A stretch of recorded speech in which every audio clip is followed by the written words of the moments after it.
Assalamualaikum warahmatullahi wabarakatuh. Berjumpa lagi dengan saya, Iman Agus Faisal.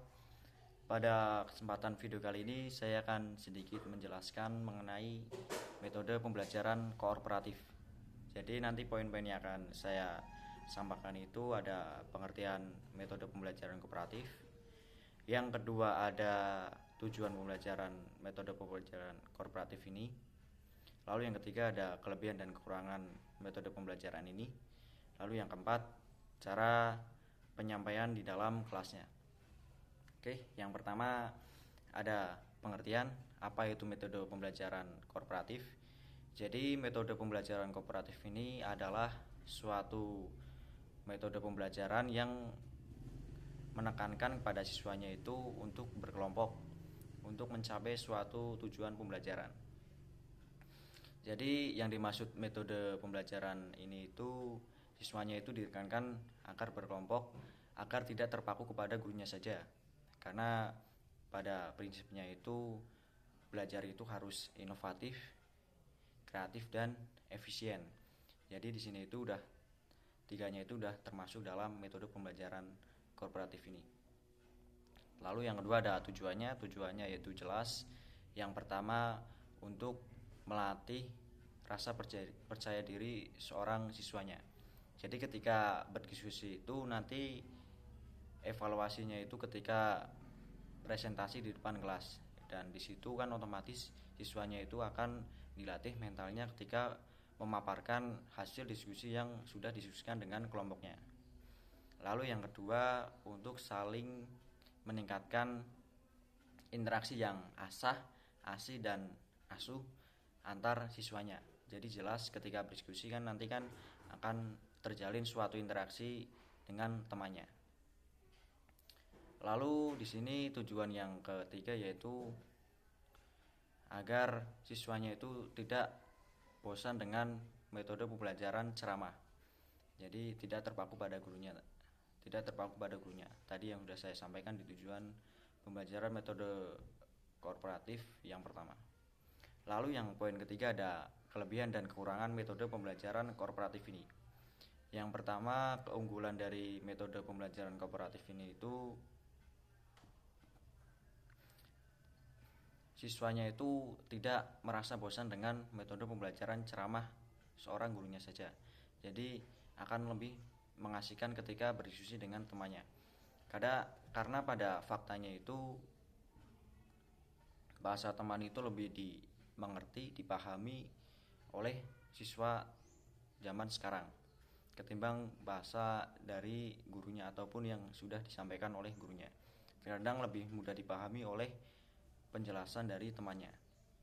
Jadi ini suatu keunggulan yang sangat utama dari metode pembelajaran kooperatif ini.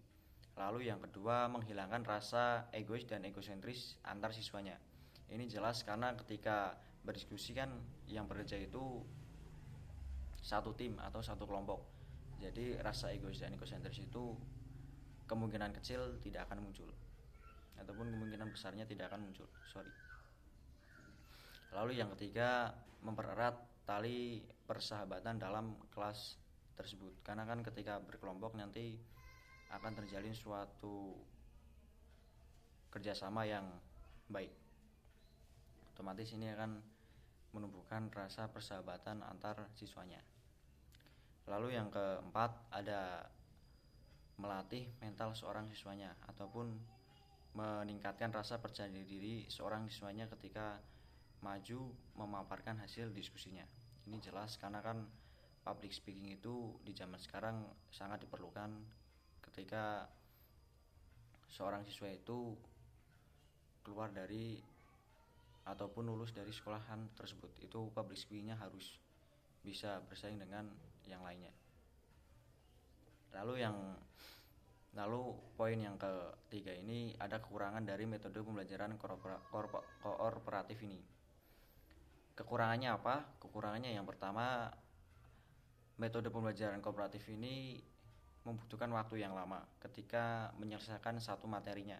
Kenapa? Karena dalam menyelesaikan satu materi ini itu membutuhkan waktu 1 bulan, karena kita harus menunggu waktu bergiliran berdiskusi kelompok dalam satu kelas tersebut. Misalnya ada 5 kelompok, berarti kita harus berarti kita harus menunggu 5 kelompok tersebut untuk mempresentasikan hasil diskusinya. Itu kan cukup tidak efisien dalam waktunya, membutuhkan waktu kira-kira 1 bulan baru selesai. Lalu di sini ketika presentasi yang aktif itu mungkin hanya beberapa siswa saja yang menanggapi hasil diskusi kelompoknya itu. Itu pada faktanya. Lalu juga pada diskusinya tersebut terkadang hanya beberapa siswa yang menyelesaikan hasil diskusi tersebut ataupun ikut berdiskusi. Itu hanya beberapa siswa saja yang menyelesaikan hasil diskusi tersebut. Itu kekurangannya. Jadi menurut saya metode pembelajaran kooperatif ini itu ada baik dan buruknya. Lalu cara penyampaian di kelasnya itu bagaimana? Yang pertama, seorang guru itu harus menyampaikan tujuan dari pembelajaran materi tersebut. Lalu juga seorang gurunya harus menyampaikan sedikit materi terlebih dahulu mengenai materi yang akan dibahas dalam pembelajaran tersebut. Misalnya mengenai teks negosiasi, berarti seorang guru harus memaparkan apa sih itu teks negosiasi, memberikan gambaran-gambaran terlebih dahulu.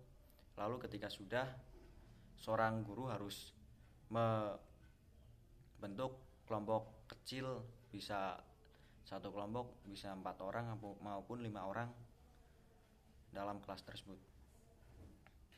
Lalu ketika sudah membentuk kelompok, seorang guru memberikan poin-poin yang akan dibahas dalam kelompok tersebut ataupun per subbab yang ada di dalam materi tersebut. Guru harus adil dalam memberikan subbab tersebut sama rata dengan kelompok yang lainnya. Ketika sudah, seorang siswa yang sudah menemukan kelompoknya ataupun sudah berkelompok disuruh menyelesaikan tadi yang permasalahan yang sudah diberikan oleh gurunya untuk mempresentasikan hasil diskusinya itu. Nah, ketika sudah berkelompok berdiskusi, lalu seorang siswanya itu harus mempresentasikan hasil diskusinya. Bisa itu perwakilan ataupun seluruhnya maju ke depan satu kelompoknya itu. Tergantung dari seorang gurunya. Ketika sudah, berarti nanti akan muncul suatu diskusi yang sangat mengasihkan karena akan muncul tanya jawab antar siswanya. Ini yang ditunggu-tunggu oleh seorang siswa maupun gurunya, yaitu keaktifan siswanya dalam pembelajaran di dalam kelas. Oke, mungkin itu saja yang dapat saya sampaikan. Kurang lebihnya saya mohon maaf. Tetap jaga kesehatan, taati protokol kesehatan ketika kalian semua keluar dari rumah. Oke, saya yakin, kita semua harus yakin bahwa bangsa ini akan baik-baik saja ataupun akan kembali seperti semula. Oke, terima kasih. Kurang lebihnya mohon maaf. Wassalamualaikum warahmatullahi wabarakatuh.